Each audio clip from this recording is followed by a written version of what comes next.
और क्या कह रही है ज़िंदगी में। मैं ममता तिवारी आप सबसे एक राजनीति के विषय को लेकर मुखातिब हूँ, क्योंकि ये रोज़मर्रा की ज़िंदगी से हमारे जुड़ा हुआ है। तो ईमानदारी किस तरफ, हम बहुत खुशफहमी में रहते हैं, गौरवान्वित भी हो जाते हैं। एक भारतवंशी दूसरे देश का प्रधानमंत्री बन जाता है, अचानक हमें वो दिन याद आ जाते हैं जब हम उनके गुलाम थे।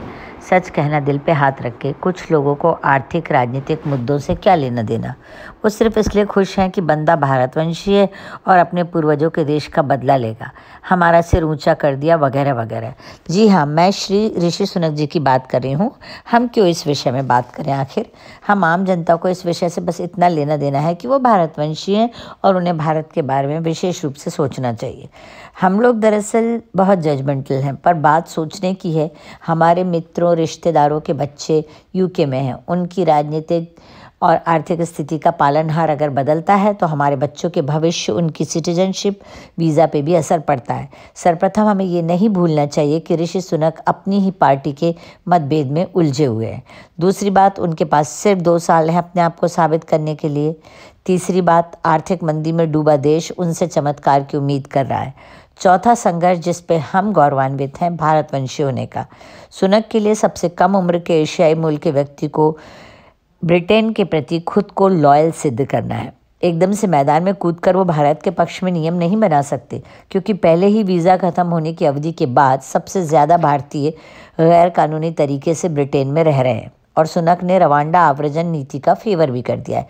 इसके अनुसार अवैध प्रवासियों को अफ्रीकी देश रवांडा शिफ्ट कर दिया जाता है। पांचवा संघर्ष है उनका अत्यधिक अमीर होना, जिसके लिए वो जिम्मेदार नहीं है।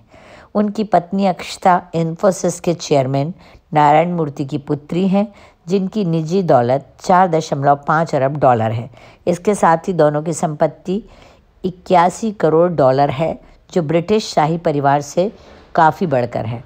पर एक बात और है, सुनक धनवान होने के अलावा उच्च शिक्षित भी हैं और ब्रिटिश प्रेस को एशियाई मूल के धनी और उच्च शिक्षित प्रधानमंत्री होने पे मन में थोड़ी सी कड़वाहट है।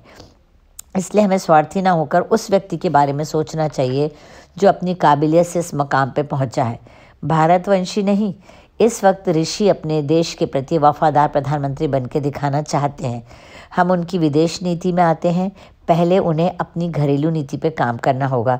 तो जिन लोगों ने सरलता से सोचना शुरू किया है कि भारतीय मूल के ब्रिटेन के प्रधानमंत्री अपने देश की सारी समस्याओं को ताक पर रखकर भारत देश के बारे में पहले कदम उठाएंगे, ये सोच बिल्कुल ठीक नहीं है। एक परिवार की सोच ब्रिटेन में ऋषि सुनक के बारे में बहुत महत्वपूर्ण है कि अगर ब्रिटेन में ईंधन ऊर्जा की कमी रही इसी तरह, तो 10 महीने हीटर के सहारे ज़िंदगी बिताने वाले क्या घरों की बजाय कारों में ज़िंदगी बिताएंगे या ठंड से ठिठुर जाएंगे। इस छोटे से कदम से ऋषि सुनक को शुरुआत करनी है, क्योंकि आम जनता को खुश करना उनकी पहली जिम्मेदारी होगी। भले ही जीत के आए हैं, पर अभी भी ऋषि इन तमाम संघर्षों से लड़ रहे हैं और विश्व को पूरा मौका देना चाहिए, वक्त देना चाहिए कि वो अपने आप को सिद्ध कर सके।